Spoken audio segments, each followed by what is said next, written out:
Bonjour et bienvenue sur Planète Animal.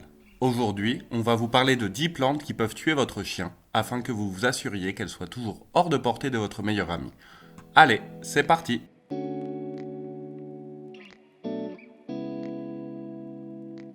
Le laurier rose. Cet arbuste est originaire du bassin méditerranéen et il est plus que courant de le voir dans les parcs et les jardins. Cependant, il faut savoir que c'est une plante très toxique pour les personnes et les animaux.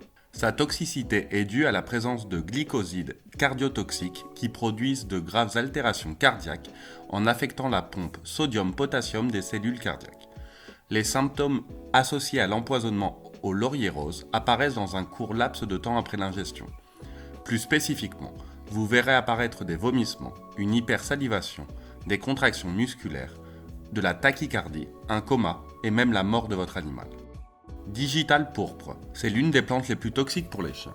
Comme le laurier rose, elle provoque une toxicose cardioglucosidique à cause de sa teneur en glycosides cardiotoxiques. Les symptômes associés à cette intoxication apparaissent en quelques heures et sont les mêmes que dans le cas précédent. Pothos. Sa forte teneur en oxalate de calcium peut provoquer l'apparition des symptômes cliniques suivants: irritation, douleur et gonflement de la gueule, de la langue et des lèvres, hypersalivation, vomissement et difficulté à avaler. Côte d'Adam.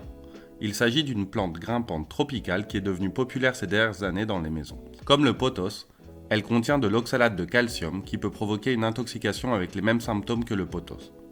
Découvrez 4 plantes de Noël qui sont toxiques pour les chiens. Câlin. Comme le pothos ou la côte d'Adam, le câlin contient des niveaux élevés d'oxalate de calcium, ce qui en fait une plante toxique pour les chiens. Il convient de noter que toutes les parties du câlin sont toxiques, en particulier les fleurs. Les signes qui peuvent survenir après l'ingestion de cette plante sont les mêmes que pour les 2 plantes précédentes. Azalées. Connues pour leur floraison printanière, les azalées sont des plantes très toxiques pour les chiens qu'on retrouve dans de nombreux jardins.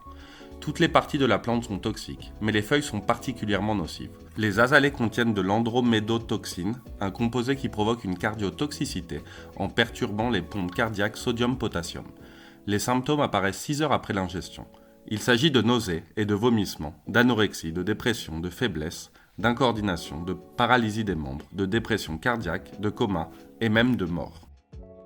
Lierre.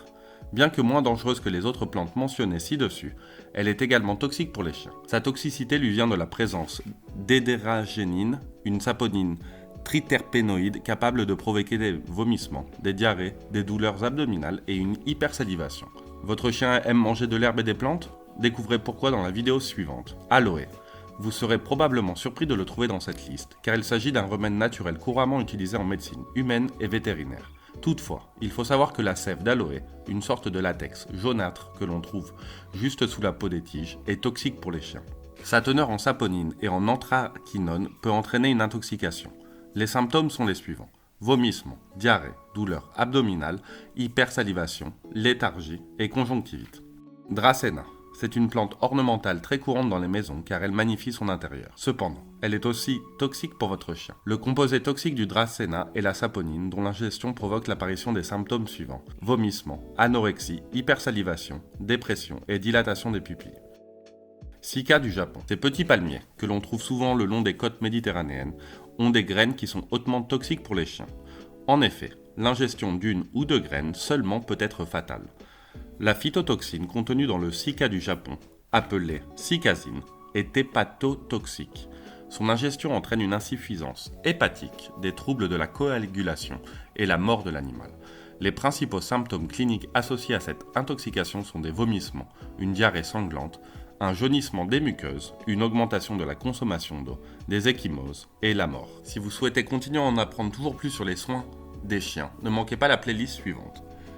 Est-ce que vous avez ces plantes chez vous? Dites-le nous en commentaire et n'hésitez pas à vous abonner à notre chaîne. En attendant, à bientôt sur Planète Animal.